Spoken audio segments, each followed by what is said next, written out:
Welcome to Social PR Secrets. My name is Lisa Beyer, and I'll be your host. Today's guest is David Meerman Scott.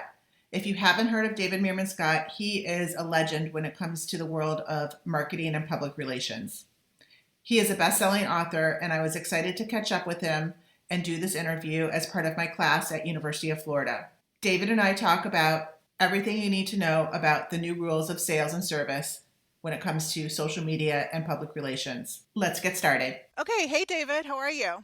Good, Lisa. How are you? Good. So here with David Meerman Scott and catching up on, I know you just published a book, Marketing the Moon, and I hear that you have another one coming out. Can you please Yeah, share the details? my 10th book. I can't believe I've written 10 books in 13 years. It just seems crazy.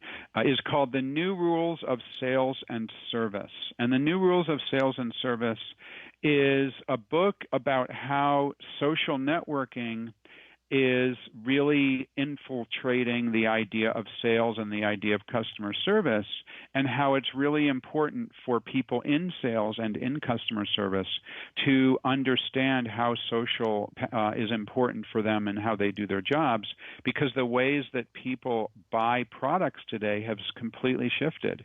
And marketing and PR are pretty far down the transition.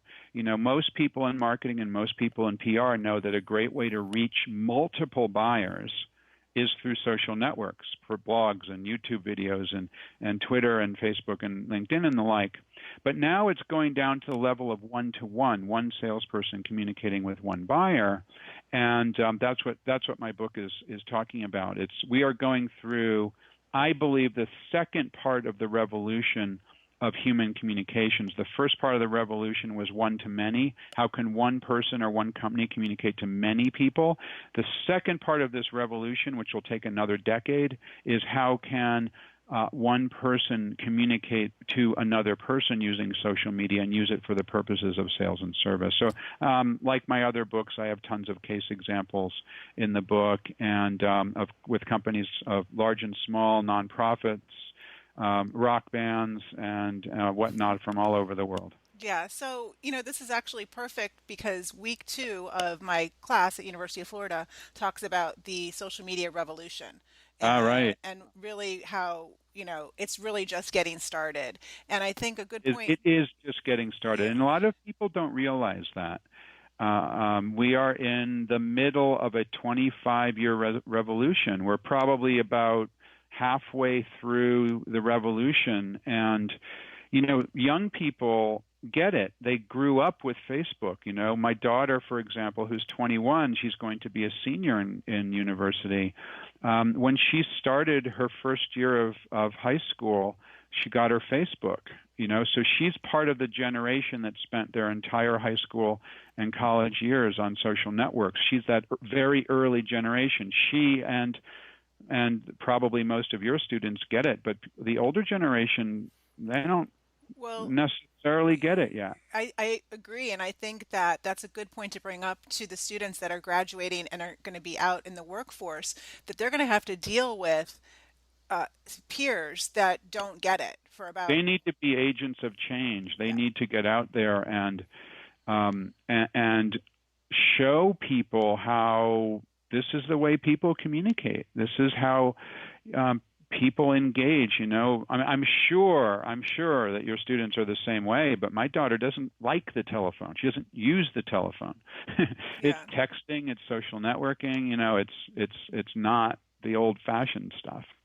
So this whole concept of using social media and customer service, there's going to be a lot of changes that need to be made. Everybody's used to doing, working in silos and not working together. Social media is over here, customer service is over here, public relations is over here, search marketing is over here somewhere in the boiler room. Everybody's going to have to really start collaborating.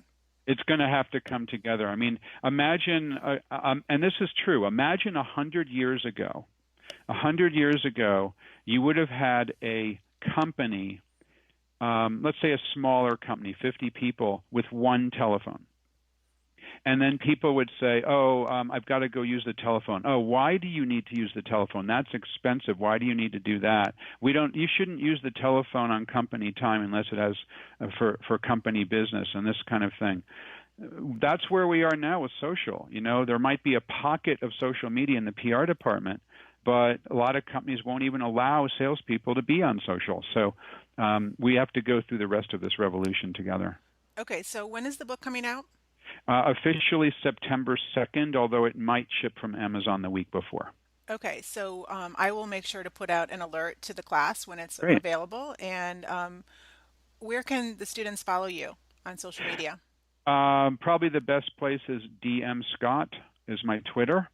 I'm also on my blog on a fairly regular basis. I do some videos and whatnot, but DM Scott on Twitter is probably the best place to start. Okay, so you heard it here. Follow David Meerman Scott at DM Scott on Twitter. Thanks, David. Thank you, Lisa.